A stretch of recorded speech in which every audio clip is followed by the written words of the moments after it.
સમગ્ર મામલો જે રીતની ગાયવાળો જે વ્યક્તિ હતો, ગાડીમાં 2 ગાયો ભરીને લઈને વરનામાંથી નીકળ્યો છે એવું કહેવું છે ને એના કહેવા પ્રમાણે સમિયાલા જતો હતો અને વરનામાંથી સમિયાલા જતાં અમને એટલી સમજ છે ને સમગ્ર વડોદરા શહેરના લોકોને ખબર છે કે વરનામાંથી સમિયાલા જવું હોય તો તાંદલજા રસ્તામાં ના આવે અને આ તાંદલજાના ઇન્ટરનલ રોડ ઉપરથી ગાયો લઈને જતો હતો. એટલે તાંદલજાના મુસ્લિમો આગેવાનોએ, મુસ્લિમ યુવાનોએ અને બીજા બજરંગ દળના લોકો પણ અમારી સાથે જોડાયા. બધાએ ભેગા મળીને ગાયને રોકી અને ગાયના જે માલિકો છે જયમીનભાઈ રબારી અને અલ્પેશભાઈ રબારી એવા કોઈ વ્યક્તિઓ છે એ લોકોને પૂછપરછ કરી તો પહેલાં કે અમારે સમિયાલા લઈ જવી છે, પછી કહેવામાં આવે કે અમારે લક્ષ્મીપુરા લઈ જવી છે. એ રીતે વારંવાર સ્ટેટમેન્ટો બદલ્યા જે શંકાની એ ઊભું થતાં બધા લોકો ખૂબ સમજદાર છે. કોઈપણ જાતનો કાયદો હાથમાં લીધા સિવાય તરત જ અમે લોકોએ પોલીસને જાણ કરી, પોલીસમાં બોલાવીને આ ગાય અને ગાય માલિકોની ચકાસણી થાય એ માંગણી સાથે અહીંયા પોલીસ સ્ટેશનમાં આવ્યા અને ગાયને પણ પોલીસ સ્ટેશનમાં જમા કરાવેલી છે અને અહીંયાથી એની ચોક્કસ ખરાઈ થાય.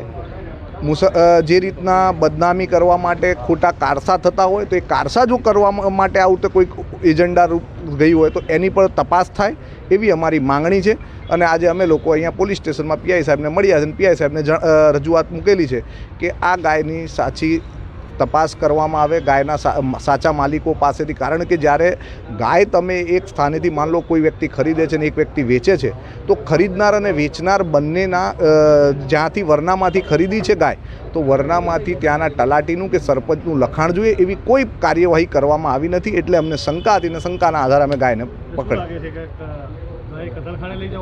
હોઈ શકે, અમે એવું નથી કહેતા કે ગાય કતલખાને લઈ જવામાં આવશે. દુધારું જાનવર છે અને મુસ્લિમો ગૌ રક્ષક છે એટલે એ ક્યાં લઈ જાય છે એના વિશે હું કશું નહીં કહું, બરાબર છે. પણ અમને શંકા ગઈ અને બદનામ મુસ્લિમોને કરવામાં આવે છે એટલે અમે ગૌ રક્ષક બનીને આજે બહાર નીકળ્યા છે. બસ આ ટેમ્પો ચાલક પાસે પણ કોઈ પુરાવા ના હતા.